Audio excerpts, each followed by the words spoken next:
बाला साहब ठाकरे के टाइम पे तो लोग उनको पसंद नहीं करते थे, लेकिन जो आज की शिवसेना है उद्धव बाला साहब ठाकरे की, इन्होंने जो एक मिसाल कायम किया है लॉकडाउन में, कोरोना के टाइम पे हिंदू मुस्लिमों को एक साथ लेकर चला है, वो मुस्लिमों के दिल पर बहुत असर कर गई और इसके लिए आज मुस्लिम पूरी तरह से उद्धव बाला साहब ठाकरे के साथ में। जनता उद्धव ठाकरे की मांग करी और वही चाहे, अल्लाह ने चाहा तो वो ज़रूर सीएम बनेंगे। तो आप ये बटोगे और कटोगे वाला जो मुद्दा है उसको आप किस तरीके से देखते हैं? वो सब यूपी के मुद्दे हैं और यूपी के मुख्यमंत्री यहाँ आए। यूपी से लाया गया है, वो जो भी चल रहा है वो यूपी से लाया गया है, वो मुंबई में महाराष्ट्र में नहीं चलने वाला। यहाँ कटोगे बटोगे उससे कोई फ़र्क नहीं पड़ता, कोई भी फ़र्क नहीं पड़ता, आप कटो या बटो। यहाँ पर वैसा कोई राजनीति है नहीं, यहाँ एकदम ठंडा माहौल है, सबको पता है किसको वोट देना है किसको नहीं देना है। इसे थोड़ा माहौल चेंज करने के लिए लोग कटोगे बटोगे बढ़ोगे जीतोगे ये सब चलता रहता है, ये तो स्लोगन है, ये तो चलता रहता है, नारे हैं उनके। नमस्कार, आप देख रहे हैं द जनता लाइव, मैं हूं कशिश आपके साथ। यहाँ पर देखा जाए महाराष्ट्र में क्या होने वाला है, क्योंकि यहाँ पर एक के बाद एक जिस तरीके से बयानबाजी लगातार चल रही है बाज़ारों में और यहाँ पर इल्ज़ाम और आरोप लगाए जा रहे हैं, तो कहीं ना कहीं जनता यहाँ पर बहुत ज़्यादा परेशान है कि आखिरकार कौन से गठबंधन को वोट दिया जाए, किसको मुख्यमंत्री के रूप में देखा जाए। तो सीधा यहाँ पर हमारे साथ कुछ महिलाएं हैं, उनसे बातचीत करेंगे कि आखिरकार महिलाएं क्या बोलती हैं, क्योंकि सबको ये मालूम है कि घर में जो यहाँ पर दम चलता है या फिर जो भी आदेश होता है वो महिलाओं का ही होता है। तो देश में भी कुछ ऐसा ही हाल है। क्या लगता है महाराष्ट्र की सियासत में क्या होने वाला है? महाराष्ट्र की सियासत में बस यही होने वाला है कि उद्धव बाला साहब ठाकरे को लोग यहाँ के पसंद करते हैं और हम दोबारा चाहते हैं कि वो सीएम बने महाराष्ट्र के। और पब्लिक में ऐसा कोई चीज़ नहीं है कि जिससे पब्लिक को कोई तकलीफ़ है, ऐसी कोई चीज़ें हैं नहीं और ना किसी के बलगलावे में हम लोग आने वाले हैं। जनता पूरी उद्धव बाला साहब ठाकरे के साथ में है और जो हमारा गठबंधन बना है महाविकास आघाड़ी का, उस गठबंधन के साथ भी सारी जनता साथ में, हिंदू मुस्लिम सिख ईसाई सभी साथ में हैं। तो ऐसे क्या काम कर दिए उद्धव सरकार ने जो जनता अभी भी उन्हें इतना पसंद कर रही है? देखो, जो पहले शिवसेना थी बाला साहब ठाकरे के टाइम पे तो लोग उनको पसंद नहीं करते थे, लेकिन जो आज की शिवसेना है उद्धव बाला साहब ठाकरे की, इन्होंने जो एक मिसाल कायम किया है लॉकडाउन में, कोरोना के टाइम पे हिंदू मुस्लिमों को एक साथ लेकर चला है, वो मुस्लिमों के दिल पर बहुत असर कर गई और इसके लिए आज मुस्लिम पूरी तरह से उद्धव बाला साहब ठाकरे के साथ में है। तो सिर्फ मुस्लिम ही साथ है और कोई साथ नहीं? और सभी पार्टियां साथ में हैं, जितने गठबंधन में, राष्ट्रवादी हो, कांग्रेस पार्टी के कार्यकर्ता हैं, मैं भी शिवसेना से ही बिलोंग करती हूँ, सभी लोग साथ में। आप पार्टी से ही बिलोंग जी करते जी हैं? जी जी। अच्छा, तो आप पार्टी से बिलोंग करते हैं तो आप तो पार्टी की तारीफ ही करेगी। अब अच्छा ये बताइए कि मोदी जी आते हैं जहाँ पर, ऐसा कहती है भाजपा, वहाँ आसानी से भाजपा जीत जाती है, तो मोदी जी तो बहुत रैलियाँ कर चुके हैं और रैलियाँ चल भी रही है आज भी, तो क्या लगता है उस पर? देखो, मोदी जी का ऐसा है मैम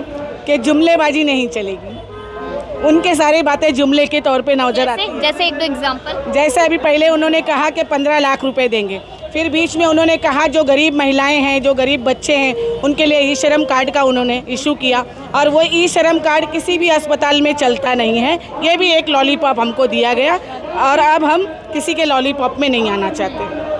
तो अभी जिस तरीके से एकनाथ शिंदे सरकार 1500 रुपये महिलाओं को दे रही है, अब कहते हैं 2100 दे देंगे, सत्ता में ला दीजिए, तो उस पर विश्वास नहीं हो रहा। मैं ये कहती हूँ महाराष्ट्र की जितनी भी महिलाएं और पुरुष हैं, सब ये कहना चाहते हैं, खास मोदी जी को, ये 1500 रुपये जो आप दे रहे हैं ये बंद कर दीजिए, हमें 1500 रुपये की ज़रूरत नहीं है, हमारे बच्चों को आप एजुकेशन फ्री कराई दीजिए, ये हमारी मांग है। और रोजगार और महंगाई, ये भी दो बड़े मुद्दे हैं। बेशक महंगाई और रोज़गार बड़े मुद्दे हैं, रोज़गार के ऊपर कोई ध्यान नहीं देता। महंगाई आज चरम पे है, जो किचन के रेसिपी वगैरह में लगता है वो बहुत तेज़ी से महंगा हुआ है और महिलाएं यही चाह रही है कि इस बार सरकार बदलना चाहिए और जो भी सरकार बनेगी महाविकास आघाड़ी में, वो सामने से वो लोग निर्णय लेंगे और अच्छा निर्णय आएगा, लोगों के बीच में महंगाई भी कम होगी, जो बेरोज़गार है उनको रोज़गार दिया जाएगा। और मैं खासकर उद्धव बाला साहब ठाकरे को सीएम बनते दोबारा देखना चाहती हूँ महाराष्ट्र के अंदर और मेरी ये उनसे मांग है कि जब भी आप दोबारा सीएम बनेंगे, खास करके जो एजुकेशन का मुद्दा है वो आप फ्री करेंगे, जो बच्चे बेरोज़गार हैं उनको नौकरियां देंगे और जो हेल्थ की जो प्रॉब्लम है, उस जो मेडिसिन के ऊपर जीएसटी लगा है वो जीएसटी आप ख़त्म कराएंगे और महिलाओं को सुरक्षित कर। यहाँ पर ये कहा जा रहा है कि महाराष्ट्र में चुनावी माहौल जो है वो बहुत गर्मा चुका है, कुछ ही दिन बाकी है, तो यहाँ पर जिस तरीके से तमाम राज्यों से नेता, मंत्री, मुख्यमंत्री आ रहे हैं, बटोगे का कटोगे, ये जो बयान यहाँ पर दिया जा रहा है, एक रहोगे तो सेफ रहोगे, इसको जनता कैसे देख रही है? देखो मैम, ऐसा है कि ये जो एक मुद्दा है बटोगे तो कटोगे, ये महाराष्ट्र में कोई मायने नहीं रखता और महाराष्ट्र की जनता सब जानती है। महाराष्ट्र की जनता बहुत समझदार है। महाराष्ट्र की जनता मुद्दों पे वोट करेगी और ना हम बटेंगे और ना हम हटेंगे। हम पूरी तरह से डट के मुकाबला करेंगे। तो ये क्यों कहा जा रहा है, मतलब इसमें क्या फ़ायदा है कि बटने कटने की बात की जा रही है, इससे क्या? देखो, जब ये चुनावी माहौल बनता है तो उसमें ऐसी चीज़ें बोल दी जाती है जिससे जनता का ध्यान भटक जाए, लेकिन महाराष्ट्र की जनता मैं जानती हूँ बहुत समझदार है। वो मुद्दों से भटकेगी नहीं और वो अपनी पूरी तरह से महाविकास आघाड़ी की सरकार बनाएगी। अच्छा, ऐसा भी एक का रीज़न माना जा रहा है कि जो जनता है ना वो कंफ्यूज्ड है, क्योंकि यहाँ पर जो चुनाव चिन्ह है उसको लेकर, अब जैसे मशाल यहाँ पर दे दी गई और जो धनुष बाण जो शिवसेना का असली चुनाव चिन्ह है वो एकनाथ शिंदे के पास है। अब चोर लोगों ने हमारा सिंबल ही छीन लिया तो चोरों के साथ ये लोगों ने डकैती भी करा, हमारी पार्टी को भी तोड़ा, हमारा सिंबल भी इन्होंने चुराया। तो ये जो निर्णय है ये कोर्ट में चल रहा है, कोर्ट जो फैसला देगा। तो नहीं, जब वोट डालने लोग जाएंगे तो इसमें कंफ्यूज ना हो जाए? कंफ्यूजन नहीं बना रहेगा। जो यहाँ की जनता है और जो यहाँ के सोशल वर्कर हैं सब पूरी मेहनत से काम कर रहे हैं और सिंबल की जो परेशानियाँ हैं उनको हम लोग बटन के हिसाब से बता रहे हैं कि 2 नंबर बटन है फहद भाई का, उस पर आप मतदान करिए और किसी के बहकावे में नहीं आइए। और ये जो पैसे वैसे की राजनीति होती है ये नहीं होना चाहिए। इससे क्या है, जनता का काम खराब हो जाता है। 5 साल कोई भी कैंडिडेट जीत के आए किसी भी पार्टी का तो इस पर वो काम नहीं करते। ये 300-500 रुपये जो लेके आते हैं ये नहीं होना चाहिए। निष्पक्ष चुनाव आयोग से कराना चाहिए, ये मेरी मांग। आपका क्या नाम है? आयशा, आयशा, क्या करते हैं आप? सोशल वर्कर हूँ। सोशल वर्कर है। तो सोशल वर्कर हैं आप, तो क्या सोशली काम करते हैं? क्योंकि अभी चुनावों में क्या काम किया है आपने, जनता को किस तरीके से क्या बातें कही है? ये जो भी चुनाव चल रहा है उसके मुद्दे पे बात किया है। जो लोगो चेंज हो गया है वो लोगों को बता रहे कि ये लोगो है, आप इस पे वोट कीजिए, क्योंकि हमको बीजेपी को लाना ही नहीं है। क्योंकि उन्होंने जीएसटी जो बुकों पे लगा दिए, फीस पे लगाए, वो एकदम गलत है। उसके एकदम खिलाफ होकर हम लोग काम कर रहे हैं। जो भी बच्चों का एडमिशन होता है हम जाते हैं, यहाँ के जो एमएलए करंट थे उनके पास, उन्होंने कभी नहीं सुना, कभी किसी की नहीं सुने। आज भी हम अगर खड़े हो जाए, आज हम यहाँ बैठे हैं, कल को जीत भी गए तो हमारी नहीं सुनेंगे, क्योंकि हमने इंटरव्यू दे दिया तो हम मीडिया में आ गए तो आज भी हमारी नहीं सुनेंगे। हमको उससे कोई फ़र्क नहीं पड़ता, बस हमारे लोगों का काम होना चाहिए। अच्छा, तो ऐसा है क्या कि एक समुदाय को कहीं ना कहीं कोई टारगेट कर रहा है? क्योंकि यहाँ पर लोग कह रहे हैं कि सत्ता पक्ष जो है वो एक समुदाय को नज़रअंदाज कर रहा है, ऐसा कुछ है? हाँ जी, ऐसा ही कुछ है, लेकिन उससे कुछ भी फ़र्क नहीं पड़ता हम लोग को।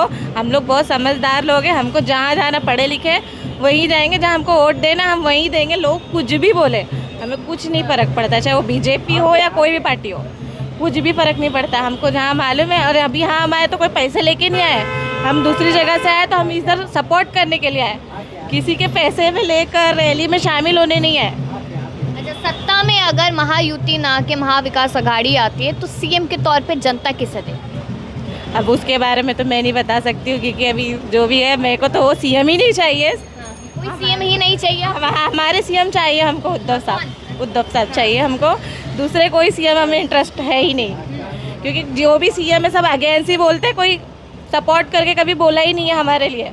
जो हमारे सपोर्ट में रहेगा हम चाहेंगे अगर बीजेपी भी जीते तो उनकी सरकार बनेगी तो हमारे को जो सपोर्ट करे वो सीएम बने। हमारे खिलाफ जाके बोलेंगे तो हमको वो सीएम भी नहीं चाहिए। मतलब कि आप ये कह रहे हैं कि जनता उद्धव ठाकरे की मांग कर रही है? हाँ जी जी, बिल्कुल बिल्कुल, हाँ, जनता उद्धव ठाकरे की मांग करी और वही चाहे, अल्लाह ने चाहा तो वो ज़रूर सीएम बनेंगे। तो आप ये बटोगे और कटोगे वाला जो मुद्दा है उसको आप किस तरीके से देखते हैं? वो सब यूपी के मुद्दे हैं और यूपी के मुख्यमंत्री यहाँ आए, यूपी से लाया गया है। वो जो भी चल रहा है वो यूपी से लाया गया है, वो मुंबई में महाराष्ट्र में नहीं चलने वाला। यहाँ कटोगे बटोगे उससे कोई फ़र्क नहीं पड़ता, कोई भी फ़र्क नहीं पड़ता। आप कटो या बटो, यहाँ पर वैसा कोई राजनीति है नहीं। यहाँ एकदम ठंडा माहौल है, सबको पता है किसको वोट देना है किसको नहीं देना है। इसे थोड़ा माहौल चेंज करने के लिए लोग कटोगे बटोगे बढ़ोगे जीतोगे ये सब चलता रहता है। ये तो स्लोगन है, ये तो चलता रहता है, नारे हैं उनके, तो उससे कुछ फ़र्क नहीं। ऐसा कह रहे हैं कि अगर अपराधियों के तौर पे देखा जाए, का क्राइम रेट के तौर पे देखा जाए तो योगी जी का जो मॉडल है वो शायद महाराष्ट्र में भी अपना लेना चाहिए अगर सत्ता में आती है महायुति। नहीं नहीं नहीं नहीं, उनका मॉडल, अगर एक बंदा गलत करा तो आप उसके पूरे परिवार को नहीं कर सकते हो ना। अभी मैं गलत हूँ, मेरा पूरा घर को तोड़ दोगे आप तो ये गलत है। वो उनकी तो कोई गलती नहीं है, गलती हमसे हुई तो हमारे फैमिली वाले क्यों भुगते? तो वो गलत है एकदम, उसके सपोर्ट में हम है ही नहीं। अगर हमारी गलती है हम पे कार्रवाई करो, हमको सज़ा दो, हमारे फैमिली को टॉर्चर मत करो। तो ये जो कोर्ट ने भी आदेश दिया है कि आप बुलडोजर से घर नहीं तोड़ सकते, उनको जुर्माना भर के दो, तो वो ज़रूरी है करना। नहीं तो ये बुलडोज़र नशे पे काम करना है तो सबको पता है कौन नशा करवा रहा है, उस पर काम करो। उनसे पैसे लेके आप खुद बैठ जाते हो, फिर बोलोगे कि हम नशा ख़त्म करना है। ये हर जब भी टाइम होता है ये नशे के ही मुद्दे पे राजनीति होती है। नशा छोड़ के एजुकेशन पे भी बोलो ना, आप जो GST 18% लगी है वो हटाओ, जो इम्पोर्टेंट है, मेडिसिन पे इम्पोर्टेंट है, पढ़ाई पे इम्पोर्टेंट है, वो हटाओ। बाकी ये जो आप कटोगे बटोगे ये तो एक स्लोगन है, चलता रहेगा। एक आखिरी सवाल ये रहेगा कि मोदी जी तो यही कहते हैं कि 2.5 साल में बहुत विकास हुआ है, मतलब इतना विकास जो इतना पहले महाराष्ट्र में हुआ ही नहीं, तो वो जनता को विकास दिखा या नहीं दिखा? देखो, महाराष्ट्र के अंदर जो है विकास पहले से भी है।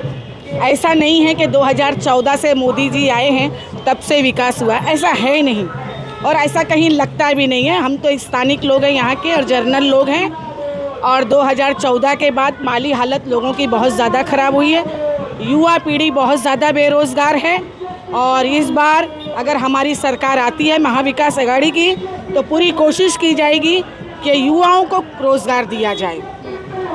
युवाओं को रोजगार, महिलाओं महंगाई से परेशान है, महंगाई से सभी परेशान है। महंगाई से तो महिलाएं एकदम परेशान हैं, महंगाई की तो इंतहा नहीं है। स्कूल के फीसों की वजह से परेशान है, बुक पे इतनी GST लगी है, वो सब चीज़ों से ज़्यादा परेशान है लोग।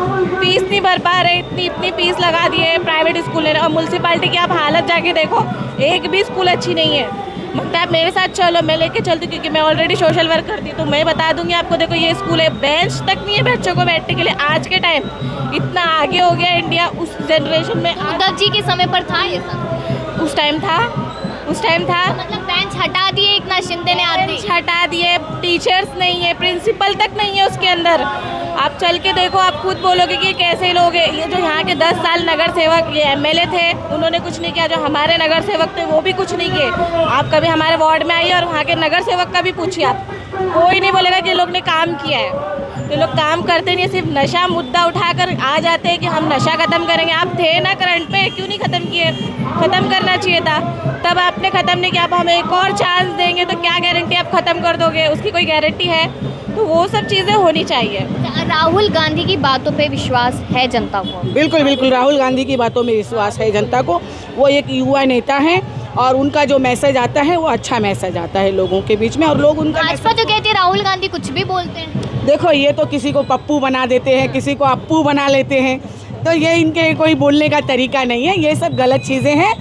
आप राजनीति करते हो, अगर भाजपा भी राजनीति करती है तो उनको जनता के मुद्दों पे राजनीति करनी चाहिए, और ना कि ये कोई पप्पू है ना कोई टप्पू है, ये सब मुद्दे नहीं आना चाहिए।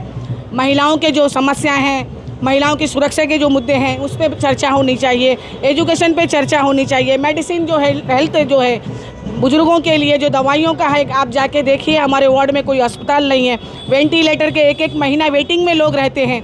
और मैं तो ये डिमांड करती हूँ महाविकास आघाड़ी से, अगर आपकी सरकार बनती है महाराष्ट्र में तो जितनी सरकारी स्कूलें हैं सब आप उनको CBSE बोर्ड करिए और अच्छी तरह से स्कूलों को आप बनाइए और लोगों को तालीम दीजिए। पार्टी में चलिए, सरकार बनी है, महिलाएं भी सेफ नहीं है। मैं तो मुंबई में ऐसा था, कभी कोई किसी को छेड़ता नहीं था, आधी रात पे भी आप बाहर निकल सकते थे। कहते यूपी में भी तो निकल जाती है महिलाएं आधी रात में। नहीं, अब यहाँ का माहौल चेंज हो गया। अब यहाँ पर निकलना मतलब कि 100 बार सोचना है कि हम कहीं जा सकते हैं कि नहीं, इतना यहाँ पर हो चुका है ये सब। मोदी जी ने कहा ना कि बेटी को बचाना है अगर तो मत लाइए सरकार। कहाँ बेटी बच रही है? जब भी बाहर जाओगे आप, छोटे छोटे बच्चों के साथ स्कूल में हो रहा है, तो हम तो इतने बड़े, तो हम भी जाने के लिए 100 बार सोचते कि हम कभी रात में निकलेंगे तो क्या होगा क्या नहीं होगा।